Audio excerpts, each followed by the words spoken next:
sebagai moderator yang akan memandu acara debat kali ini. Pertama-tama, perkenalan narasumber dari masing-masing kelompok, lalu dilanjutkan babak pertama. Narasumber pertama dari masing-masing kelompok akan memperkenalkan tim dan mengemukakan alasan pro dan kontra terhadap topik yang diberikan. Untuk babak kedua, pembicara dari masing-masing tim akan menyampaikan pendapat dan argumen mengenai mosi yang sudah dibacakan, dimulai dari tim afirmatif. Kemudian pembicara terakhir dari masing-masing kelompok akan menyimpulkan pendapat mengenai argumen yang sudah dijabarkan. Pada babak ketiga merupakan sesi tanya jawab. Setiap kelompok akan mengajukan pertanyaan kepada kelompok lain dan kelompok lain harus menjawab pertanyaan tersebut. Dipersilakan kepada narasumber dari masing-masing kelompok untuk memperkenalkan diri. Dimulai dari tim afirmatif lalu dilanjutkan dengan tim oposisi.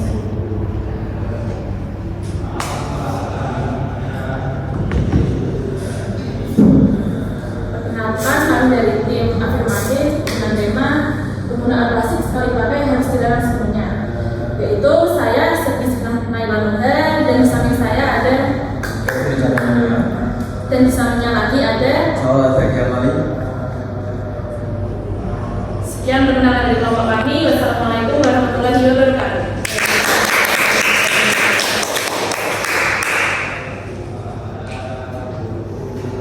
Assalamualaikum warahmatullahi wabarakatuh. Waalaikumsalam warahmatullahi wabarakatuh. Perkenalkan, kami dari tim oposisi yang bersama saya yaitu Najma Dragianala, dan di sebelah saya ada dan dalam sekian perkenalan dari kelompok kami. Wassalamualaikum warahmatullahi wabarakatuh.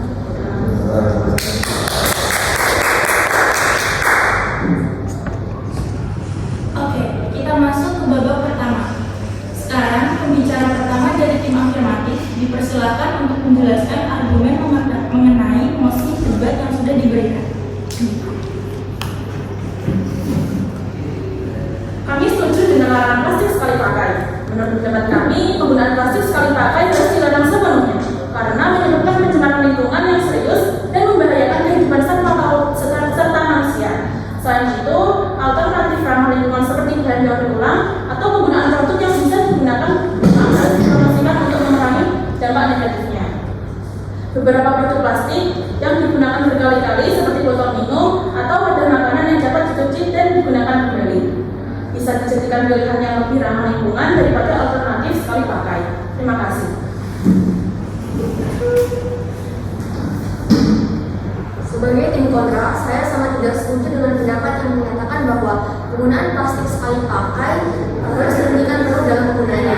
Kenapa? Karena seperti yang kita tahu, bahwa kebanyakan dari masyarakat Indonesia masih tidak bisa lepas dari penggunaan plastik dalam kesehariannya. Plastik merupakan yang fleksibel dan harga terjangkau, sehingga semakin meningkatkan ketergantungan masyarakat terhadap penggunaan plastik. Nah, dari yang paling sering kita jumpai adalah memanfaatkan plastik sebagai alat pembungkus makanan. Nah, dari situ kita bisa menguranginya dengan limbah, karena makanan yang busuk dapat mempengaruhi kesehatan lingkungan, apalagi jika sudah menjadi limbah. Makanan yang busuk itu dapat menghasilkan karbon yang lebih tinggi dari plastik itu sendiri. Jika sampah makanan yang busuk, maka ia akan melepas emisi gas rumah kaca yang tidak bisa diabaikan begitu saja ketika jumlahnya telah mencapai puluhan ton. Menurut data dari World Resources Institute atau WRI, emisi gas rumah kaca dari sampah makanan telah mencapai sekitar 8% dari emisi global. Sehingga saya semakin tidak setuju dengan pendapat yang menyatakan bahwa penggunaan sampah plastik semakin harus dihentikan penggunaannya dalam seharian. Terima kasih. Baik, itu dia argumen dan pendapat dari tim oposisi dan afirmatif. Masuk ke babak kedua. Giliran berikutnya adalah dari pembicara kedua tim afirmatif untuk memberikan argumen. Kami masih tidak setuju. Selain itu, larangan penggunaan plastik sekali pakai dapat mengurangi sampah plastik yang mencemari lingkungan, mengurangi kontaminasi mikroplastik yang dalam rantai makanan, serta mendorong inovasi untuk menciptakan solusi pengganti yang lebih ramah lingkungan. Pada faktanya, penggunaan sampah plastik sekali pakai juga dapat merugikan beberapa pihak yang merugikan ekosistem. Pada data sekitar 3,2 32 juta ton atau sekitar 68% dari total sampah plastik tersebut mengalir ke laut setiap tahunnya. Ini menjadikan Indonesia sebagai negara besar kedua penyumbang sampah plastik dilakukan setelah Tiongkok. Selain itu, data menunjukkan bahwa sekitar 22% sampah plastik yang dihasilkan di Indonesia tidak dikelola dengan baik dan berpotensi mencemari lingkungan. Terima kasih. Selanjutnya pembicara kedua, tim oposisi dipersilakan.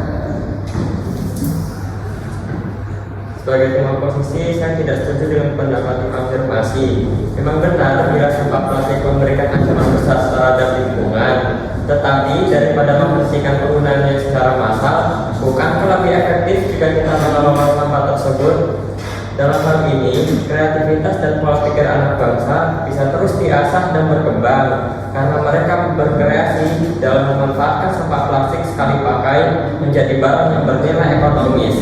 Jadi setelah digali atau ditilik lebih dalam, plastik juga bukan objek tunggal yang bisa disalahkan atas pencemaran lingkungan, tetapi juga perilaku manusianya.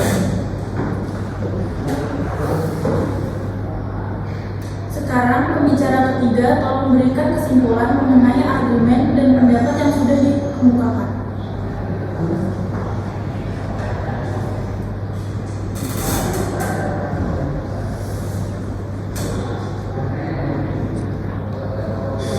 Untuk pembicara ketiga dari tim alternatif dipersilakan.